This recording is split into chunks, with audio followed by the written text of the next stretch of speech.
Yo, what's up, and welcome to Common Sense. I'm Andre Faro, and you must be wondering, why do I always see the purple profile? Purple profile on Instagram, Facebook, X, even on TikTok. Well, this is a way women are showing their support against gender based violence. Now, South Africa has one of the largest cases of gender based violence in the world of 40%. And this is scary. This is truly scary. But you see, South Africa on social media are divided. There are some that saying yes, support the G20 women shutdown that's going to happen on the 21st of November. And other people are saying we kind of like see through this thing. And it's valid. I truly believe you have the right to share your opinion because you have the freedom of speech in this country, and so you have the right to do so. So, Women for Change have put on their social media as well on their website the G20 Women's Shutdown that will happen Friday, the 21st November 2025. Before the G20 meets, South African women will silence the nation. So here is the organization of Women for Change, and they're going to share why they are calling for a nation shutdown on the 21st of November. The nation to be shut down next week, Friday, the 21st of November.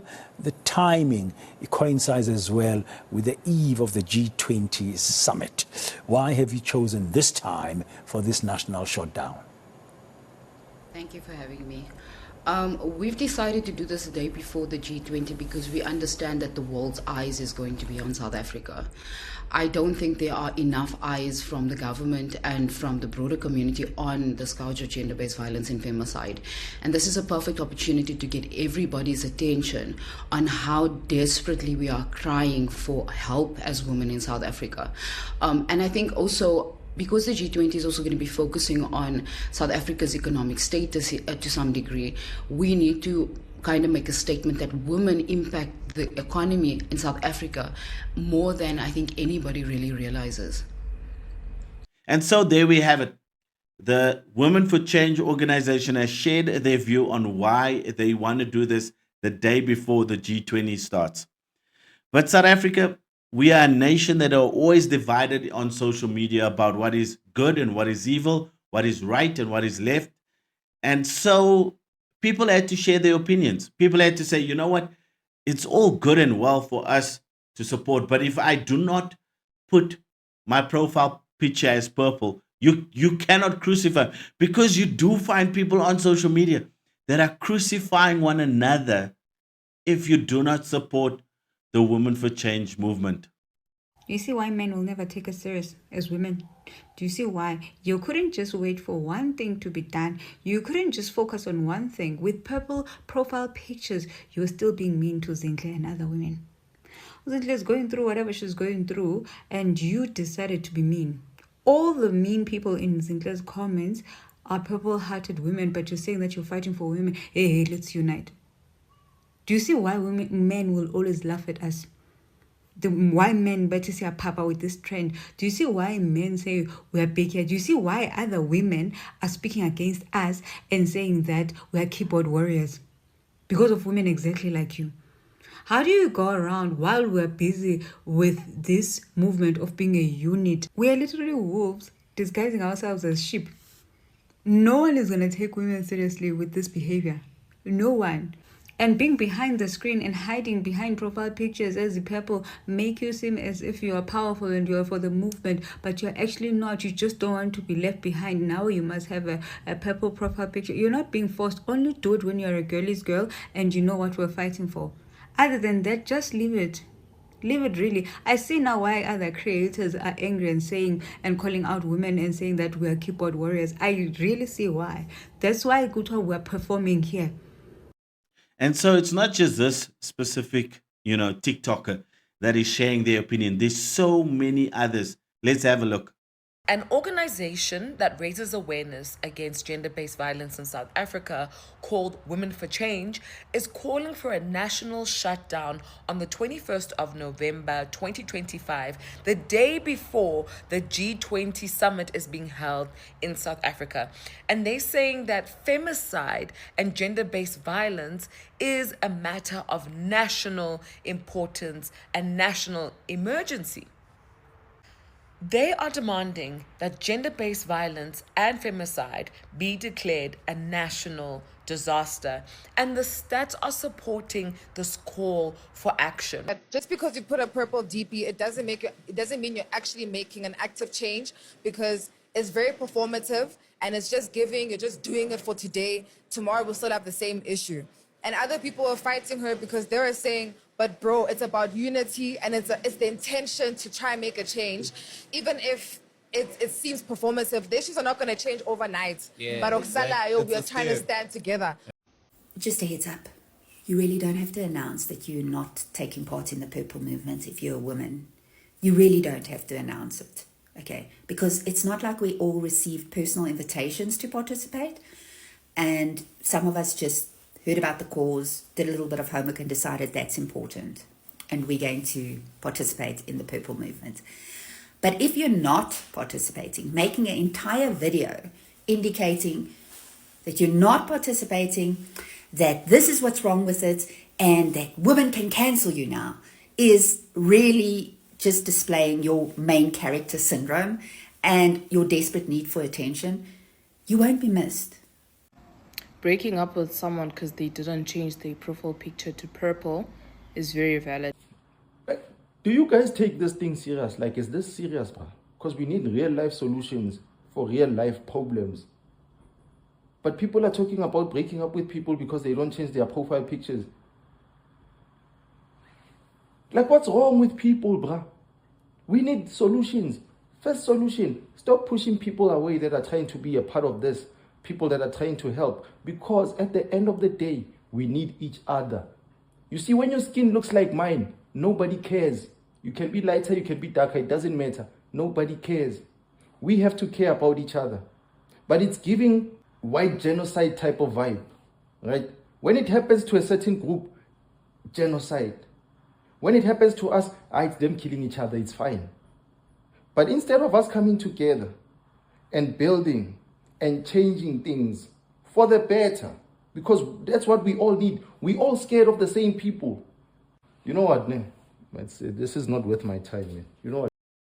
But South Africa, I truly believe that you come across on social media, you'll find a gem, someone that actually speaks common sense. And so when I found this video of this young lady, I really thought, you know what? She's actually speaking the truth, because we can fight against the bad, but there's also a point of people taking responsibilities for their action. And so when I saw this young lady, I thought she has to have a voice. Check this out.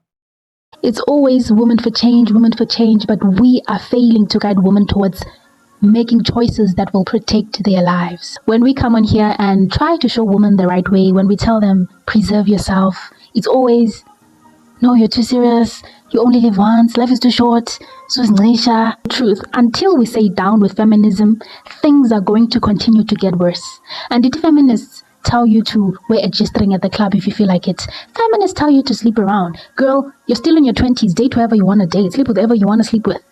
It's like you promote harmful lifestyles, but when you are faced with consequences, it's always the opposite gender. You did nothing wrong. These young women put themselves in dangerous situations and then later come crying because something happened to them. Because nobody guides them. Nobody tells them that some paths, some decisions that you make will lead to harm or even worse, death. How can you go home with a random man you just met at the club and expect to be completely safe? Women, we also need to start acting responsibly. We cannot always be pointing fingers. It's men, as if we're never in the wrong. Till we start making wiser choices that protect ourselves, nothing much is going to change. So there's three groups that I would like to target in this matter: men, women, as well as the government. And then there's another group that I will not forget, which I want to address right now. And this is those so-called activists. that would only do these things to get likes and clicks and comments and what if and followers. I see you, we see you, we see the fake that you are. Because you're not really changing your communities. You're not going out there making a change. All you're doing is going on a trend because you know for a fact if I go on this trend, I'm gonna get followers. I want to be famous. I want to be popular. And so you are a shallow human being. To the men, our job and our purpose on earth, one of it is to protect and love those that we have been given to. Meaning, we are to protect women and children. Men are struggling with so many other things as well: mental health, porn addiction, drug addiction, alcohol addiction, and so much more. Men are even getting abused by women. That's another topic for another day. And so men are not taking up the God given purpose in life, taking care of their homes. In South Africa, there's a fatherless rate of 62% in this country, and that is shocking. And so men, I'm just gonna call us out. We have to take responsibility for what God has given us. And so step up. Do what you do whatever you can to get rid of the addictions, to get rid of your pettiness, and step up and be a man. And the only way we can find that is in Jesus Christ. And I've said it. To the woman, as you can see on social media, women are going up against women. You know, I saw like that young lady, that video that she shared, the one that has common sense, where she actually asked the hard questions. One of the things she said, but women, why aren't we addressing our own issues? And I agree with her. I agree with her. Because society has made it so that we cannot question women's actions. We cannot question the mere fact that the divorce rate is so high, and the people and the group that files for divorce is mostly women. And that's also a story for another day. But women are not keeping each other accountable. There's no accountability with whatever women do. You cannot criticize a black woman for her actions. You cannot criticize a white woman for her action. And I'm putting it in those categories because those are mostly the categories where people are told you cannot. Do not open your mouth against women. But women, it's about time you also start opening your mouths and talk about the stupid things that are happening in your home. Gender-based violence is not acceptable. And then to the government. The mere fact that Cyril Ramaphosa is boasting that he cannot wait to give 28 million South Africans grants. This is the system that cripples families. Because what governments are saying to men is it's okay, you can make your babies and you can leave, we will take care of those families. And that is wrong. That's what I'm saying. It is wrong to do that, government. Your job is not to make people's lives comfortable, but your job is to allow people to have opportunities to put food on their table and take care of their families and communities. But we live in a world where governments want to play the superhero, get rid of the grants, and let those men go out there, get a job, which is actually something that you should be working towards, government, is to create jobs, allow people to create jobs in this country, and so that men can go out there, get their jobs, provide for their family, and when they get to a place where they can provide for their communities, they can do that. But no, the government rather wants to give out grants to single moms because this is how they will cripple the system. And so this is my thoughts on this. Gender-based violence, I do not agree with. I do not stand with it because I truly believe God has called us as men to protect and provide for our families and communities. And so, South Africa, as the 21st of November comes along, Think of those women that have gone through these things and the children. And let's start changing our communities by speaking up and doing something about it. And so, South Africa, let me know what your thoughts are down below. Hit the notification button, hit the like button, hit the share button, and let's continually have common sense and know that truth wins at the end. Have a fantastic day. God bless.